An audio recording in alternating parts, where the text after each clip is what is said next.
Okay, welcome back, everybody. I hope our discussion about price controls shows that there are both benefits and costs to different kinds of public policies. And I want to start with that in part because, as we discussed, taxes, and the example of taxes we're going to use here is what's called an excise tax. And that's a tax on a particular product. And that the following analysis is not meant to be normative in that whether we should or should not have taxes. Please, that is my disclaimer about the following analysis, but rather that there are both benefits and costs to them, and we should be mindful of them and design them in such a way that get what we want and minimize what we don't want.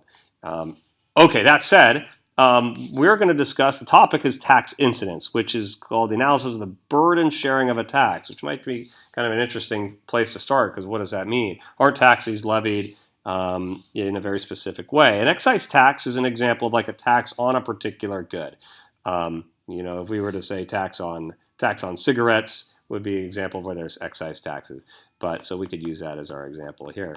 And so if you were to look at kind of our typical model of supply and demand, we'd have our supply, we have our demand, we have our market price set here, and our market quantity here. Okay, now in this case, suppose we were to levy the tax onto the sellers. We say, okay, sellers, every pack of cigarettes that are sold, you have to pay, say, $1 of a tax. Let's say for every pack, $1 equals the tax. Now, how might this impact, buyers and sellers? What would happen to the equilibrium price? Well, what's sort of interesting here is that one way to interpret the supply curve is the minimum amount that a seller is willing to take. And then they have to pay $1 tax for every unit they sell. So we could call this a vertical shift. Here is supply with the tax. And that vertical distance is the $1 tax.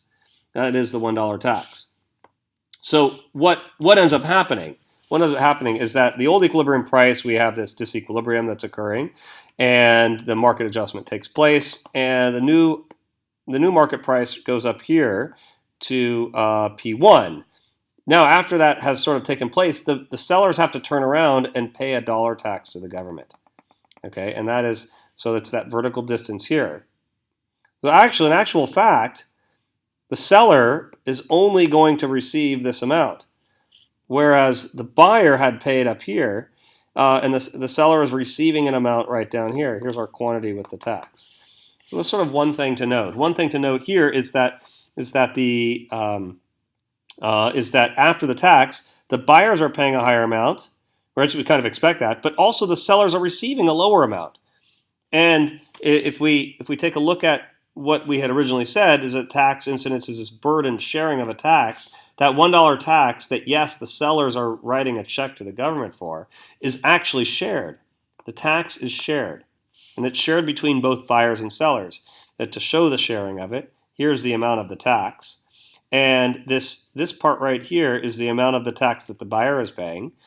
Here's the buyer's burden.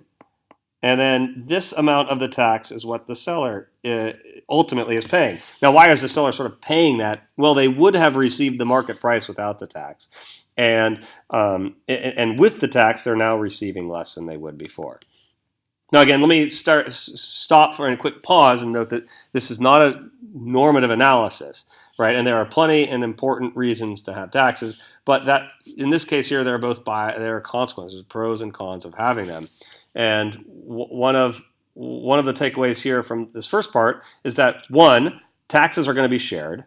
Okay, 2, note what happens to the quantities. The quantities get restricted.